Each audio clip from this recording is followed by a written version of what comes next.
Karthigai Deepam serial ஜனவரி 15 இன்னைக்கான எபிசோடில் என்ன நடக்கலாம் அப்படிங்கிறத ரிவ்யூவாக பார்க்கலாங்க. சிதம்பரம் ஐஸ்வர்யா கிட்ட ஃபோனில் பேசிகிட்டு இருக்காங்க. ஏதோ முதல் தடவை ஃப்ளூக்கில் ஜெயிச்சிட்டான்னு சொல்லி நானும் கொஞ்சம் அசால்ட்டாக இருந்துட்டேன். ஆனால் அவன் இப்படி கிரிமினலாக யோசிக்கிறான்னு தெரிஞ்சதுக்கு அப்புறமும் கண்டிப்பாக அவனுக்கு அடுத்தடி மரண அடியாக தான் இருக்குங்கிறாங்க சிதம்பரம். சார், இப்போவும் அவன் ஃப்ளூக்கில் தான் ஜெயிச்சிருக்கான். தீபா உங்களுக்கு பாடின பாட்டு எப்படி கார்த்திகிட்ட வந்துச்சுன்னு தெரியுமா அப்படின்னு கேட்க, அதாம்மா ஒரு க்ளூ கூட கிடைக்காம நானும் ரொம்ப நேரமாக யோசிச்சுட்ருக்கேன். எங்கள் ஆஃபீஸில் இருக்கிற சிசிடிவி ஃபுட்டேஜை தரோவாக செக் பண்ணிட்டேன். எங்கள் ஸ்டாஃபை தவிர வேறு யாரும் உள்ளேயும் வரல, வெளியிலையும் போகலை. எப்படி அவன் அங்கேருந்து எடுத்தான்னு புரிய மாட்டேங்குதேங்கிறாங்க சிதம்பரம்.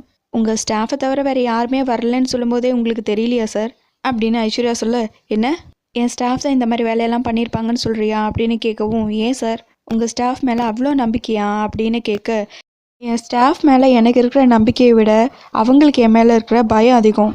என்ன பகைச்சிக்கிற அளவுக்கு எவனுக்கும் துணிச்சல் வராது. அப்படி இருக்கிற ஆளுங்களை தான் நான் வேலைக்கே வைப்பேங்கிறாங்க சிதம்பரம். அப்போது இப்போவும் உங்களுக்கு எந்த விதமான டவுட்டும் இல்லை அப்படி தானே சார் அப்படின்னு ஐஸ்வர்யா கேட்கவும், என்னம்மா ஏதோ கன்ஃபார்மாக தெரிஞ்ச மாதிரி இல்லை பேசிகிட்டு இருக்க.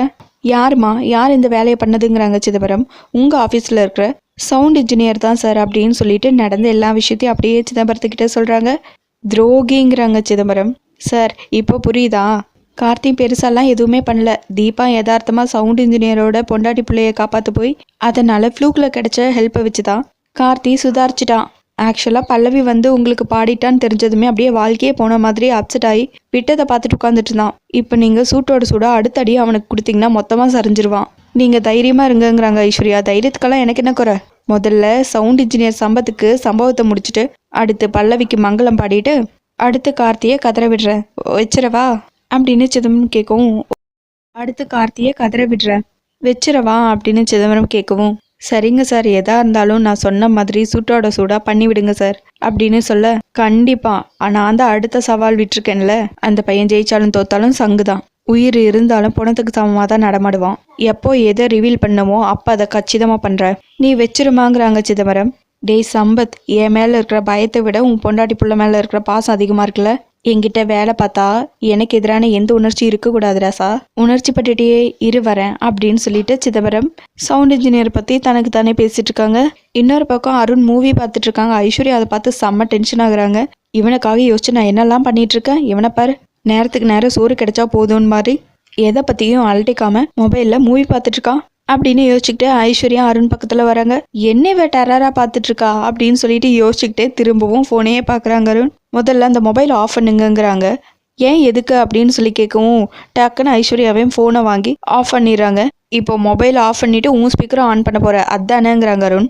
ஏங்க சொல்ல மாட்டீங்க, நான் பேசுறது புரிஞ்சுக்காத வரைக்கும் நான் என்ன பேசினாலும் வேஸ்ட்டு, இருந்தாலும் மனசு கேட்க மாட்டேங்குதுங்க அப்படின்னு சொல்ல, இப்போ என்ன உன் பிரச்சனைங்கிறாங்க அருண்.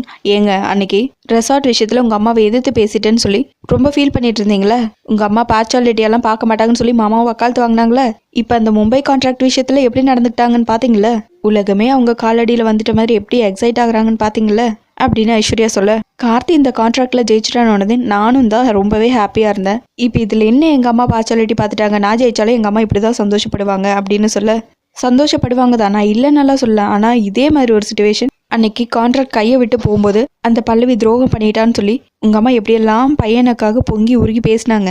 ஆனால் உங்கள் விஷயத்தில் அப்படி இருந்தாங்களா? நான் ரெசார்ட் விஷயத்தை பற்றி தாங்க சொல்கிறேன். நீங்கள் அந்த ரெசார்ட் வாங்க முடியலையேன்னு சொல்லி யோசிச்சு கொஞ்சமாவது அவங்க ஃபீல் பண்ணாங்களா? இல்லை ஆறுதலாக ஏதாவது பேசவாது செஞ்சாங்களா? போய் 6 மாதத்து தொழிலை கற்றுட்டு வான்னு சொல்லி மூஞ்சில் அடித்த மாதிரி சொன்னாங்க. இதே கார்த்தியாக இருந்தால் அதே மாதிரி சவுடி விடுவாங்கன்னு தோணுது அவங்களுக்கு அப்படின்னு ஐஸ்வர்யா கேட்கவும் அருண் அப்படியே லைட்டாக யோசிக்கிறாங்க.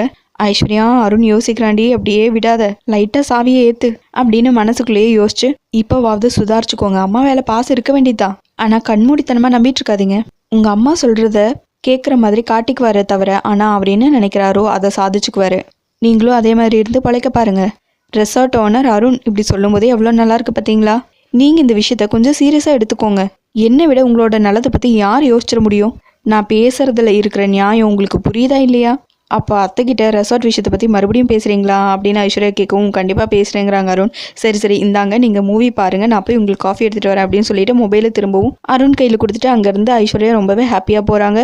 இன்னொரு பக்கம் அபிராமி அருணாச்சலம் 2 பேரும் சேர்ந்து ஸ்டோர் ரூமையெல்லாம் க்ளீன் பண்ணுங்க அப்படின்னு சொல்லிட்டு 2-3 ஆளுங்களையெல்லாம் அனுப்பிச்சி விட்றாங்க.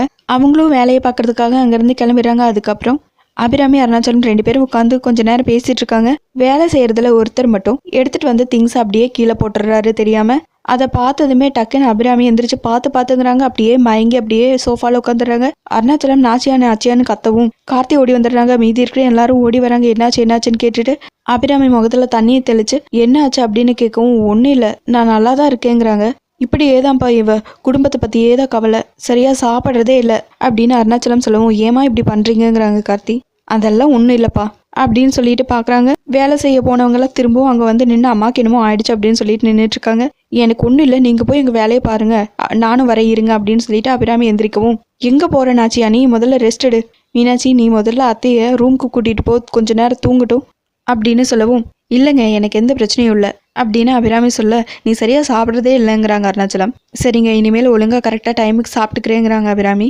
நான் போய் மற்ற வேலையெல்லாம் பார்க்குறேன் அப்படின்னு சொல்லிட்டு எந்திரிக்கவும் இல்லைம்மா வேண்டாம் சொன்னா கேளு, நாங்கள் எல்லாரும் இருக்கோம்ல, நாங்கள் எல்லா வேலையும் பார்த்துக்குறோம் அப்படின்னு சொல்லவும் இல்லைப்பா பொங்கல் வருது, வீட்டு வேலையெல்லாம் பார்க்கணும், நிறைய வேலை இருக்குது, ரெஸ்ட் எடுத்துகிட்டு இருந்தா எப்படிப்பா அப்படின்னு அபிராமி கேட்டுட்ருக்க.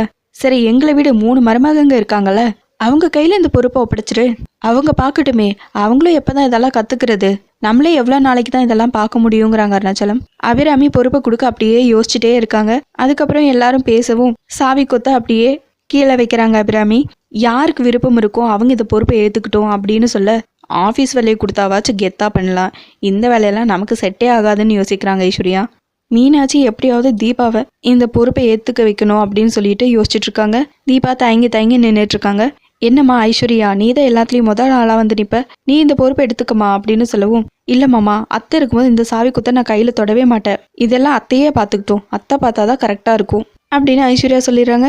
என்னம்மா மீனாட்சி நீ தான் இந்த வீட்டுக்கு மூத்த மருமக, முதல்ல நான் உங்ககிட்ட தான் கேட்டிருக்கணும், நீ இந்த பொறுப்பை எடுத்துக்கோமா அப்படின்னு சொல்லவும் இல்லை மாமா இந்த பொறுப்பை நான் எடுத்துக்கிறத விட தீபா எடுத்துக்கிட்டோம், ஏன்னா தீபா கிராமத்தில் வளர்ந்த பொண்ணு, அவளுக்கு இந்த மாதிரி விஷயங்கள் எல்லாம் நல்லாவே தெரியும் அப்படின்னு மீனாட்சி சொல்லவும் தீபா அப்படியே யோசிச்சுட்டே நின்றுட்டு இருக்காங்க. கார்த்திகை பார்க்குறாங்க.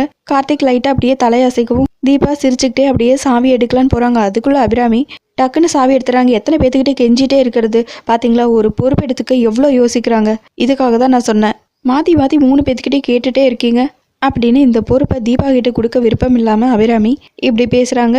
இல்லத்த இந்த பொறுப்பை நான் ஏற்றுக்கிறேங்கிறாங்க தீபா. ஆஹா இவ பொறுப்பை ஏற்றுக்கிட்டானா இவ ஸ்கோர் பண்ணிட்டு போயிடுவாளே அப்படின்னு ஐஸ்வர்யா யோசிச்சுட்டு இருக்காங்க. யாரையும் வற்புறுத்தி இந்த பொறுப்பை கொடுக்க வேணாங்க, எல்லா வேலையும் நானே பார்த்துக்கிறேங்கிறாங்க அபிராமி. இல்லத்த என்னோட விருப்பத்தோட தான் இந்த பொறுப்பை நான் எடுத்துக்கிறேன் அப்படின்னு தீபா சொல்லவும் அபிராமி அப்படியே தீபாவையே பார்க்குறாங்க. தீபா ஆல்ரெடி அபிராமி ஃப்ளாஷ்பேக்கில் பேசினதெல்லாம் அப்படியே யோசிச்சு பார்க்குறாங்க. ஒரு நாள் நான் இந்த வீட்டில் இல்லைன்னா உன்னால் இந்த வீட்டோட பொறுப்பை சரியாக பார்த்துக்க முடியுமா அப்படின்னு கேட்டிருப்பாங்க. அது எல்லாத்தையும் யோசிச்சு பார்த்து தான் தீபா இப்போ நான் இந்த பொறுப்பை எடுத்துக்கிறேன்னு சொல்லுவாங்க. அதோடையும் எபிசோட் முடிச்சிருக்காங்க. உங்களுக்கு இந்த வீடியோ பிடிச்சிருந்தா லைக் அண்ட் சப்ஸ்கிரைப் பண்ணி நம்ம சேனல் சப்போர்ட் பண்ணுங்கள். தேங்க்யூ.